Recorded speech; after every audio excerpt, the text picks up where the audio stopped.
ನಮಸ್ಕಾರ ವೀಕ್ಷಕರೇ, ನೀವು ನೋಡ್ತಾ ಇದ್ದೀರಾ ವಿಶ್ವವಾಣಿ ಮನಿ. ನಾನು ಕೇಶವ್ ಪ್ರಸಾದ್. ವೀಕ್ಷಕರೇ, ನಿಮಗೆ ಇವಾಗ 25 ವರ್ಷ ವಯಸ್ಸು ಅಂತ ಅಂದ್ಕೊಳ್ಳಿ. ಹಾಗೂ ದುಡಿತಾ ಇದ್ದೀರಾ, ತಿಂಗಳಿಗೊಂದು 10,000 ರೂಪಾಯಿ SIPನ ಮಾಡ್ತಾ ಇದ್ದೀರಾ.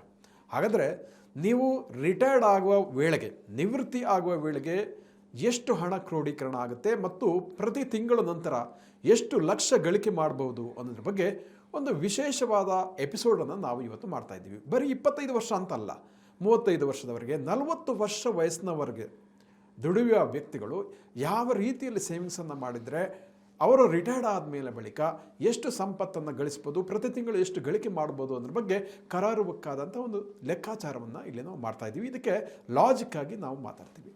ಸೊ ನಮಗೆ ಈ ವಿಶೇಷ ಎಪಿಸೋಡ್ನಲ್ಲಿ ಇದರ ಬಗ್ಗೆ ಸಾಕಷ್ಟು ನಾಲೆಜನ್ನು ನೀಡಲಿಕ್ಕೆ ನಮ್ಮ ಜೊತೆ ಇವತ್ತು ಕೌಟಿಲ್ಯ ಕ್ಯಾಪಿಟಲ್ನ ಸ್ಥಾಪಕರಾದ ಅಶೋಕ್ ದೇವಾನಾಂಪ್ರಿ ಅವರು ನಮ್ಮ ಜೊತೆ ಇದ್ದಾರೆ. ಬನ್ನಿ ಕಾರ್ಯಕ್ರಮಕ್ಕೆ ಅವರನ್ನು ಬರಮಾಡಿಕೊಳ್ಳೋಣ.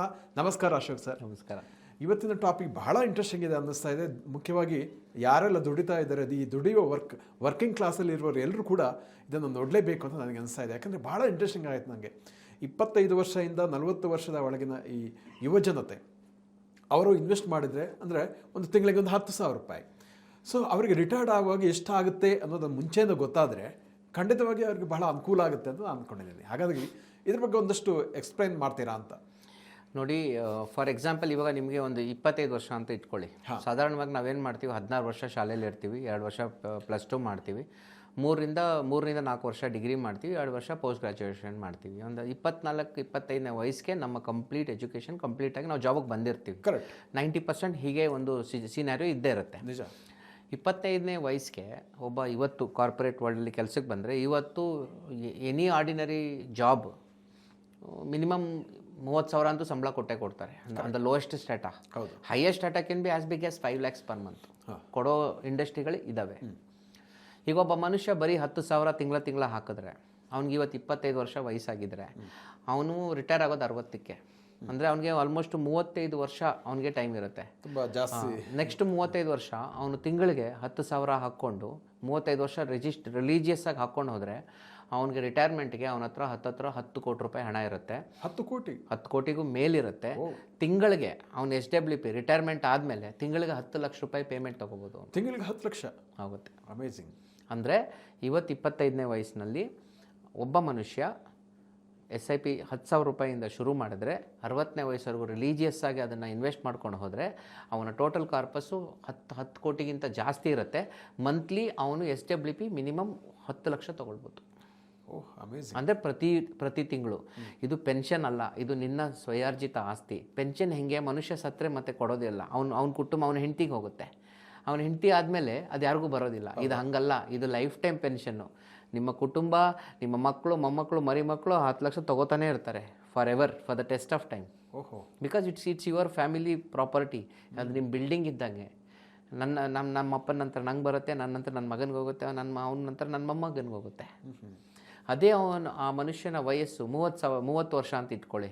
ಅವನಿಗೆ 30 ವರ್ಷ ಕಾಂಪೌಂಡಿಂಗ್ ಟೈಮ್ ಇರುತ್ತೆ. 30 ವರ್ಷ ಅವ್ನು ತಿಂಗಳಿಗೆ 10,000 ಹಾಕಿದ್ರೆ ಅವ್ನ ಕಾರ್ಪಸ್ಸು ಅಪ್ರಾಕ್ಸಿಮೇಟ್ಲಿ ಒಂದು 5 ಕೋಟಿ ರೇಂಜಲ್ಲಿ ಬರುತ್ತೆ. 5 ಕೋಟಿ ಚಿಲ್ಲರೆ ಬರುತ್ತೆ. ಅವನಿಗೆ ತಿಂಗಳಿಗೆ ಹತ್ತತ್ರ 5-5.5-6 ಕೋಟಿ ಅಷ್ಟು ದುಡ್ಡು ಬರುತ್ತೆ. ಅವನು ತಿಂಗಳಿಗೆ 5 ಲಕ್ಷ ಪೇಔಟ್ ತೊಗೋಬೋದು ಆರಾಮಾಗಿ. ರಿಟೈರ್ಮೆಂಟ್ ಆದಮೇಲೆ 5 lakh SWP systematic withdrawal plan ಮೂಲಕ ತಿಂಗಳ ಅವನು 5 ಲಕ್ಷ ಅವನು ತೊಗೊಳ್ಬೋದು.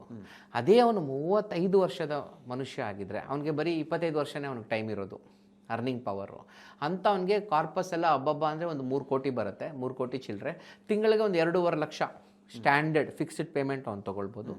ಕೊನೆಗೆ 40 ವಯಸ್ಸಿನ ಮನುಷ್ಯ ಆಗಿದ್ದರೆ ಅವನಿಗೆ ಬರೀ 20 ವರ್ಷ ಕಾಂಪೌಂಡ್ ಮಾಡ್ಕೊಳ್ಳೋಕೆ ಟೈಮ್ ಇರೋದ್ರಿಂದ ಅವನಿಗೆ ಅಪ್ರಾಕ್ಸಿಮೇಟ್ ಕಾರ್ಪಸ್ 1 ಕೋಟಿ ಚಿಲ್ಲರೆ ಬರುತ್ತೆ.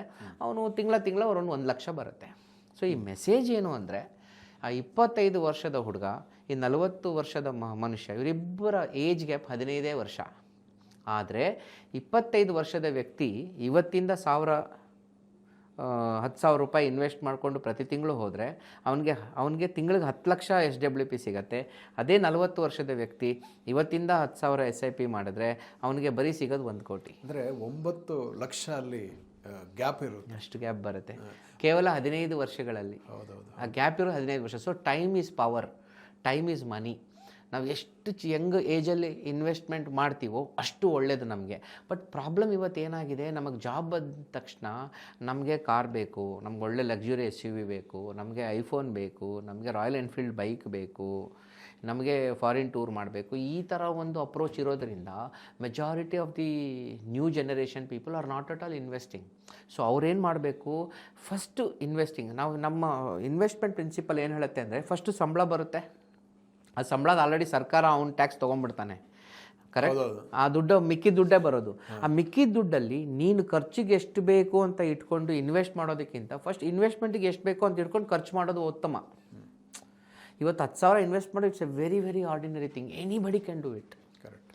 ಓಕೆ. ಬಟ್ ಅದನ್ನು ಡಿಸಿಪ್ಲಿನ್ಡಾಗಿ ಮಾಡ್ಕೊಂಡು ಹೋಗೋ ಅಂಥ ಒಂದು ಸಂಕಲ್ಪ ಇದೆಯಲ್ಲ, ಅದಿರಬೇಕು, ಕರೆಕ್ಟ್. ಓಕೆ.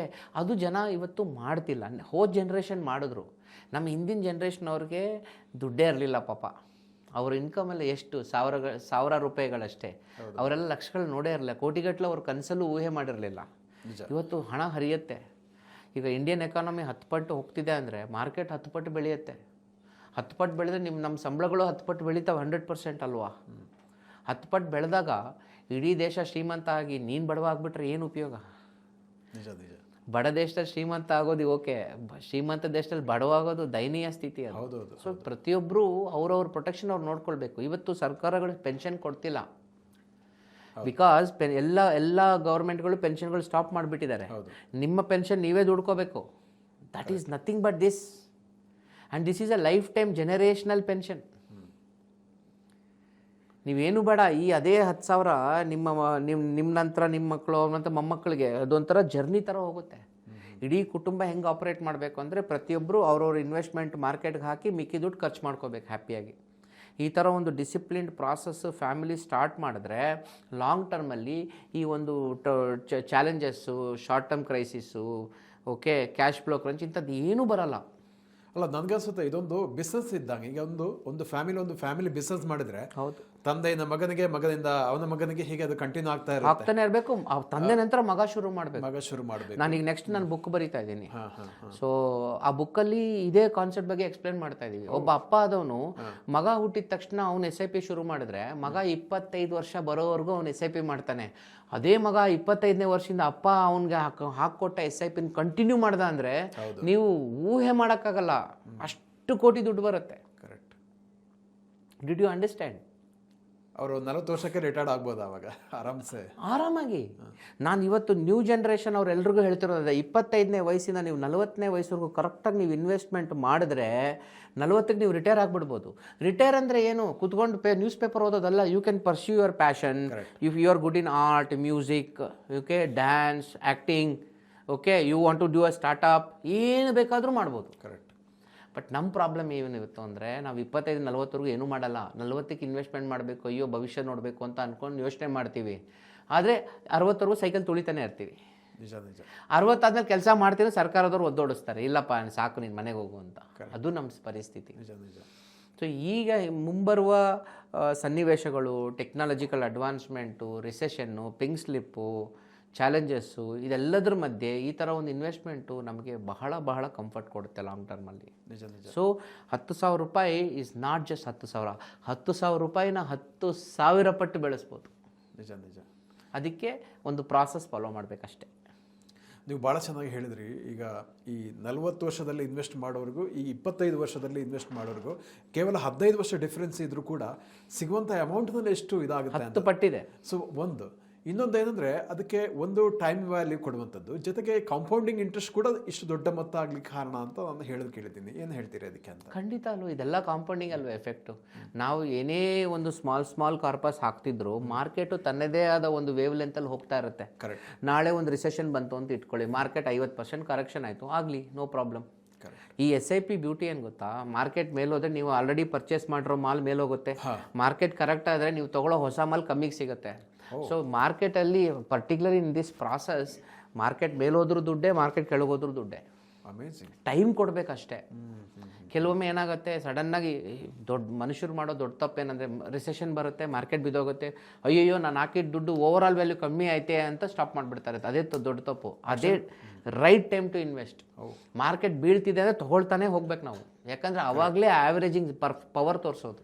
ಬಟ್ ಕೆಲವು ಮಂದಿ ಆತಂಕದಿಂದ ಕಡಿಮೆ ಮಾಡ್ತಾರೆ ಅವಾಗ SIP ಕಟ್ ಮಾಡುವಂಥದ್ದು. ಸೊ ಈ ಥರ ತಪ್ಪನ್ನು ಮಾಡಬಾರ್ದು. ಹೋದ ವರ್ಷ ನಮ್ಮದು ಟೋಟಲ್ ಟ್ರೆಷರಿ ನಮ್ಮದು AUM 100 ಕೋಟಿ ಚಿಲ್ಲರೆ ಇತ್ತು, 20 ಕೋಟಿ ಕಡಿಮೆ ಆಯಿತು ನಮ್ಮದು ಟೋಟಲ್. ಬಿಕಾಸ್ ಮಾರ್ಕೆಟ್ ಬಿತ್ತಲ್ಲ ಹೋದ ವರ್ಷ, ಆಲ್ಮೋಸ್ಟ್ 20 ಕೋಟಿ ಕಡಿಮೆ ಆಯಿತು.